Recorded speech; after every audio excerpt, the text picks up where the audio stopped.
Halo sahabat Gen, Assalamualaikum warahmatullahi wabarakatuh. Di video kali ini kita akan membahas kunci jawaban IPA kelas 10 bab 6 pada tugas aktivitas 6.6 pada halaman 143 di buku IPA Kurikulum Merdeka pegangan kalian. Jadi, ayo kita bahas bersama mengenai soal atau perintah yang ada di tugas kali ini Gen.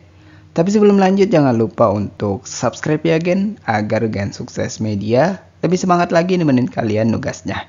Jika sudah, kuy kita lanjut.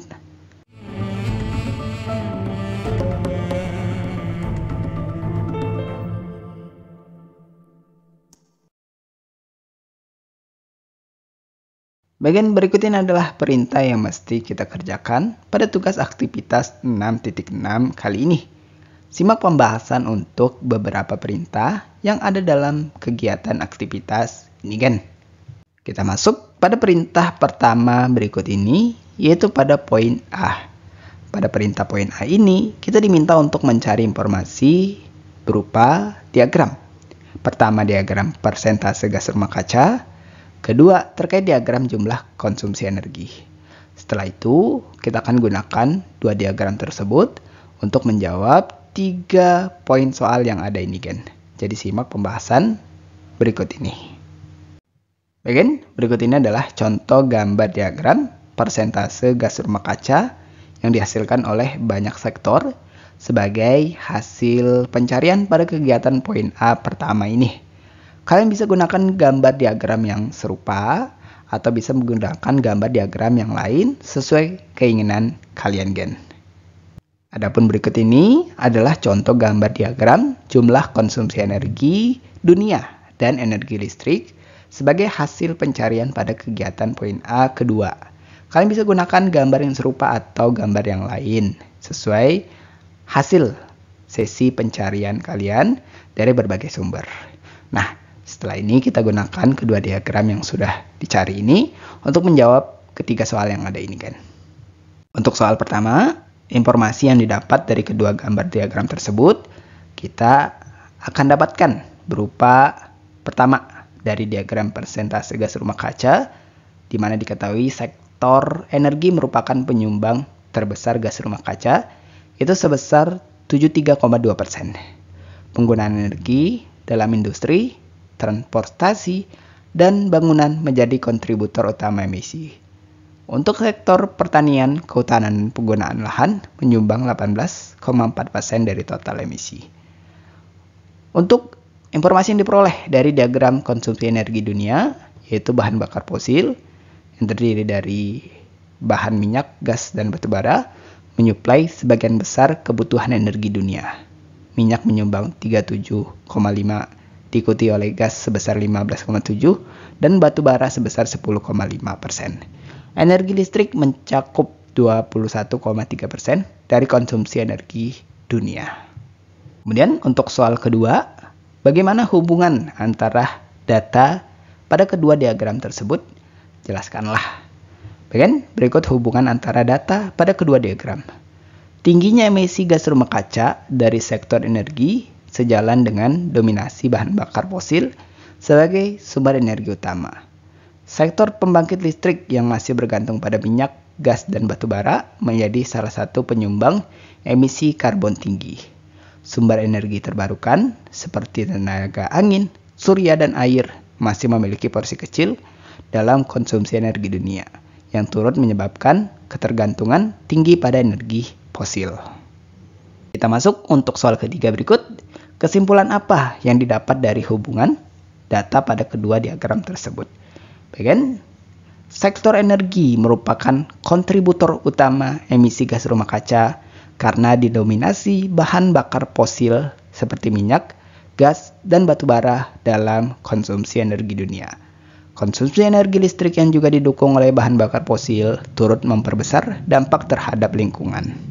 Bagian kita masuk pada perintah poin B berikut. Carilah informasi lebih lanjut tentang dampak-dampak eksplorasi energi. Jika perlu, tampilkan data-data pendukung yang bersumber dari sumber terpercaya. Dampaknya dapat ditinjau dari segi sosial, ekonomi, dan lingkungan. Bagian Berikut adalah dampak eksplorasi energi dari segi sosial, ekonomi, dan lingkungan. Kalau guru kalian minta salah satunya yang segi tinjauannya, kalian bisa gunakan salah satu. Tapi Gen Sukses contohkan 3, baik dari sosial, ekonomi, maupun lingkungan.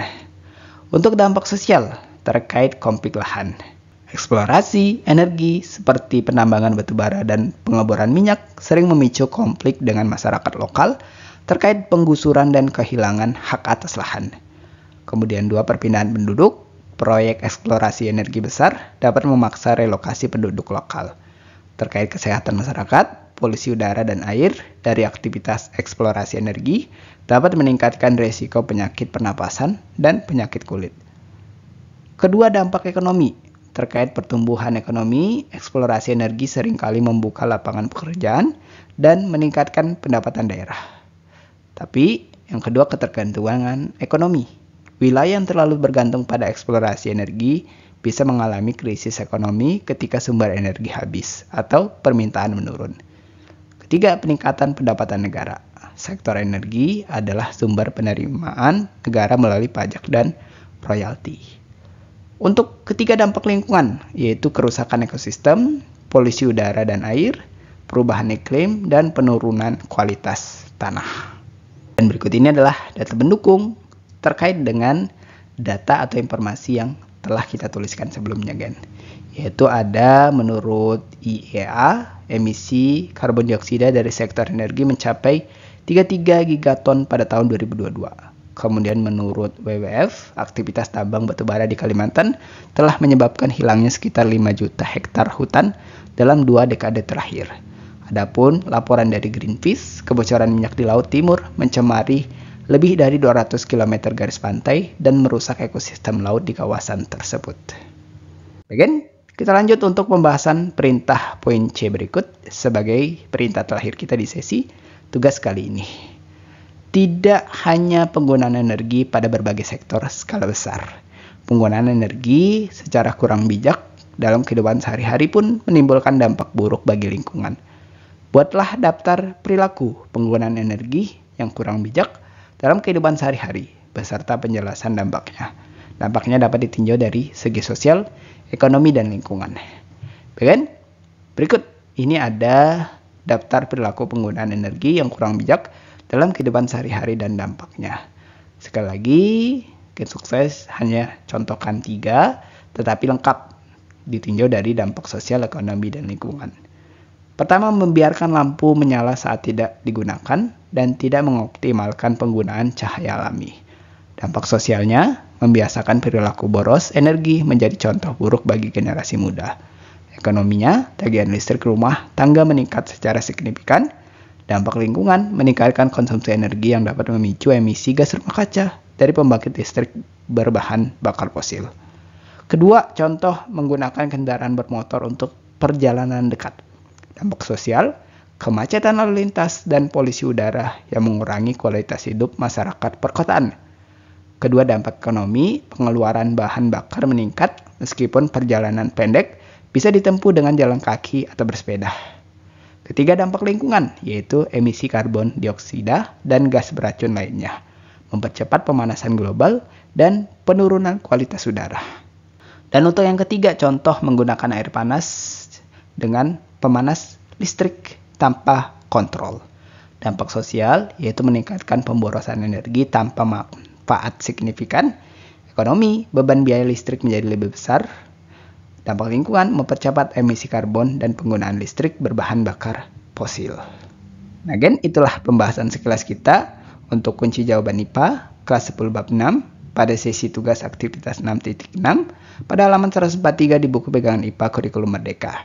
Terima kasih karena telah menonton video ini sampai habis, Gen. Jika dirasa video kali ini bermanfaat, jangan lupa untuk like dan subscribe ya, Gen. Sampai jumpa di video berikutnya dan wassalamualaikum warahmatullahi wabarakatuh.